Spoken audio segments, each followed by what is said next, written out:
you're still here. And you get another chance this day to do better and be better. Another chance to become more of who you were created and what you were created to fulfill.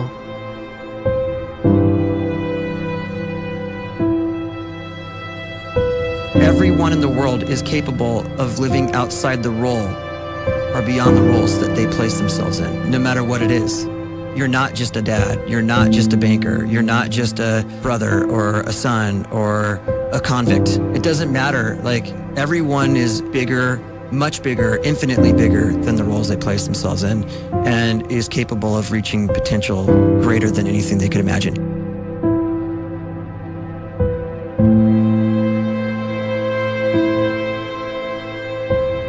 You can live the life you desire. It's right there in front of you. But in order to achieve it, you must first see it, then believe it, and then you must graciously ask and train your brain to help you execute your vision.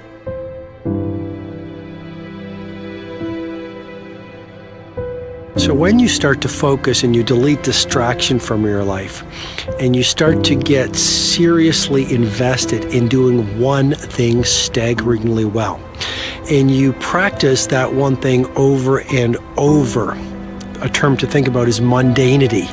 You do one simple, seemingly insignificant thing every day around your main skill, and it's very mundane, but small daily improvements over time lead to world-class results. Well, here's what happens in your brain. You start to isolate a single neurocircuit around that skill, and that starts to trigger a certain type of brain cell called an oligodendrocyte, which then releases myelin. Myelin is a fatty tissue that starts to wrap around that single neurocircuit related to that main skill you've been practicing.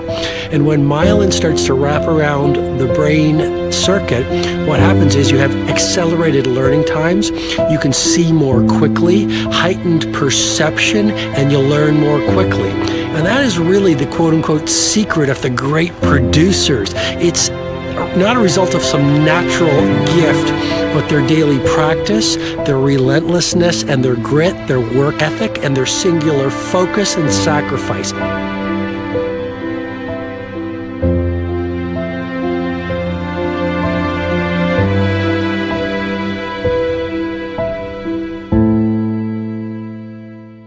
A great life is built not by revolution. A great life is built by evolution. Small and steady wins the race. What you do every day is far more important than what you do once every decade. I want you to really think about that idea. What you do every day is simply your life in miniature. And as you live every single day, so you're crafting your life. What you do over the next hours is really building your future. And if you can just get every single pocket of 24 hours right as best as we humanly can, the rest of our life is going to take care of itself. So small wins matter. The scripture says we will eat the fruit of our words. You are planting seeds when you talk. At some point, you're going to eat that fruit. My challenge is make sure you're planting the right kind of seeds. If you want apples, you have to sow apple seeds. If you want oranges, you can't plant cactus seeds, poison ivy seeds, mushroom seeds. You're going to reap fruit from the exact seeds that you've been sowing. In other words, you can't talk negative and expect to live a positive life. You can't talk defeat and expect to have victory. You can't talk lack, not enough, can't afford it, never get ahead, and expect to have abundance.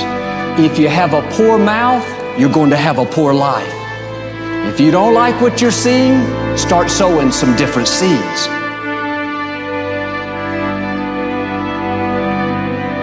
We may not realize it, but we're always feeding ourselves. What we watch, listen to, the people we're around, the thoughts we're dwelling on, that's feeding our inner man. If you go to lunch with people that talk bad about the boss, make fun of a coworker, put down a friend. They're feeding you gossip, feeding you jealousy, feeding you disrespect. Here's the key. Whatever you feed is going to grow. You may not like what they're feeding you. You're a nice person, but if you continue to hang around them, before long, you'll be gossiping, you'll be critical, you'll be disrespectful. Why? Because you kept feeding the wrong things. If you're always feeding negative thoughts, thinking, I'll never get well, I'll never meet the right person, you're feeding doubt, feeding mediocrity, feeding fear. If you know exactly what you want to be, you need to spend as much time with people that are actually that already.